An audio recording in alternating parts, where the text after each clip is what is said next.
और कुर्स्क पर हमले से यूक्रेन को बड़ी कामयाबी मिली है। खार्किव से सेना हटाने के लिए रूस मजबूर हुआ है। खार्किव से रूस भेजी जा रही है सेना की 2 टुकड़ी।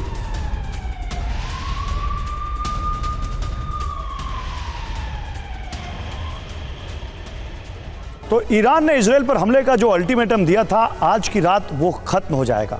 पेंटागन और मोसाद का इनपुट है कि ईरान ने टारगेट फिक्स कर लिए हैं, वो कभी भी हमला कर सकता है। यानी इजरायल पर बहुत बड़े हमले के लिए ईरान ने मिसाइल लॉन्च पैड पर अलर्ट मोड में डाल दी। अरब में हालात इतने खौफनाक हो गए हैं कि युद्ध सुलगा तो अरब में आग एटमी विस्फोट तक पहुंच सकती है, क्योंकि अमेरिका ने इजरायल के सुरक्षा के लिए चक्रव्यूह तैयार कर लिया है और साथ ही समंदर से ईरान और उसके प्रॉक्सी गुटों पर हमले के लिए घेराबंदी कर ली है।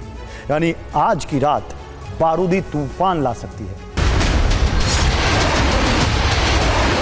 आज की रात इजरायल के लिए कयामत की रात साबित हो सकती है, क्योंकि ईरान के दिए अल्टीमेटम की मियाद आज रात खत्म हो रही है। जैसे ही अल्टीमेटम का वक्त खत्म हुआ, वैसे ही ईरान से दर्जनों मिसाइलें उड़ान भरेंगी और फिर इजरायल दहल उठेगा।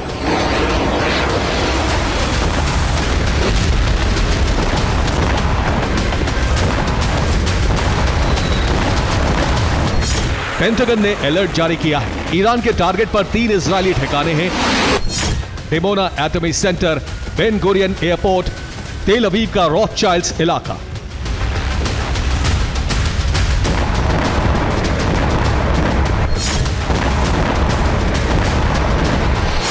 इसके लिए ईरान ने मिसाइल ड्रिल भी शुरू कर दी है।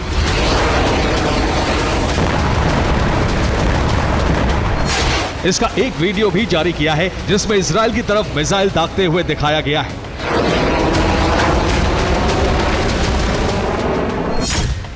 इसके अलावा ईरानी मीडिया चैनल्स पर 3 तस्वीरें दिखाई जा रही हैं, जिसमें इजरायल के वो 3 ठिकाने हैं जहां हमले कर सकता है। ईरान ने इजरायल के डिमोना एटमी सेंटर को दिखाया है कि अब कैसा है और हमले के बाद कैसा हो जाएगा। इसी तरह बेन गुरियन एयरपोर्ट को ठीक हालत में दिखाया है। इसके साथ ही तबाही की तस्वीर भी है, जबकि तेल अवीव का रॉथचाइल्ड्स इलाका भी हमले से पहले और हमले के बाद किस स्थिति में होगा, ये दिखाया है।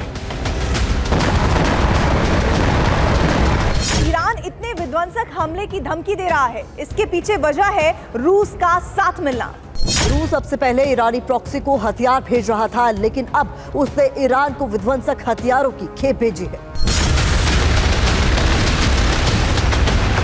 ईरान को लगातार बड़ी खेप रूस से मिल रही है। सड़क मार्ग और समुद्री मार्ग दोनों तरफ से मिसाइल और डिफेंस सिस्टम पहुंचाए गए हैं। रूस ने इस्कंदर मिसाइलों का बड़ा जखीरा पहुंचाया है। मोसाद ने इनपुट दिया है कि S-400 डिफेंस सिस्टम भी ईरान पहुंच चुके हैं, जिन्हें ईरान ने एटमी ठिकानों पर लगाया है। इसके अलावा मरमंस्क इलेक्ट्रॉनिक वॉरफेयर सिस्टम की खेप भी तेहरान पहुंच चुकी है। इन सभी का इस्तेमाल इजरायल से युद्ध में किया जा सकता है।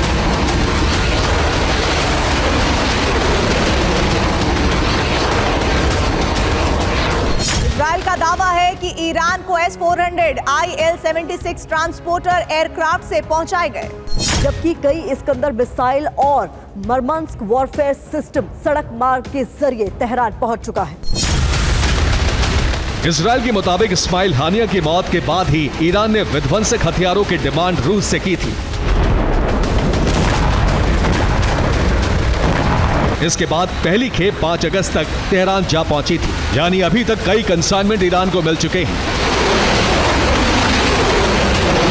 इस पर इजरायल की तरफ से कहा गया है कि ईरान के विदेश मंत्री अली बाघेरी ने हथियारों की डिलीवरी ली है। ये जानकारी हमें हंगरी के जरिए मिली है। हथियार पहुंचाने को लेकर रूस के रक्षा मंत्री सर्गेई शोइगु ने पूरा ब्लूप्रिंट तैयार किया है।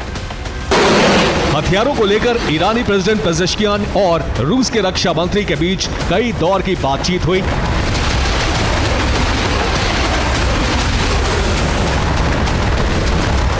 उसके बाद आगे की जिम्मेदारी दोनों देशों के मिलिट्री चीफ को दी गई।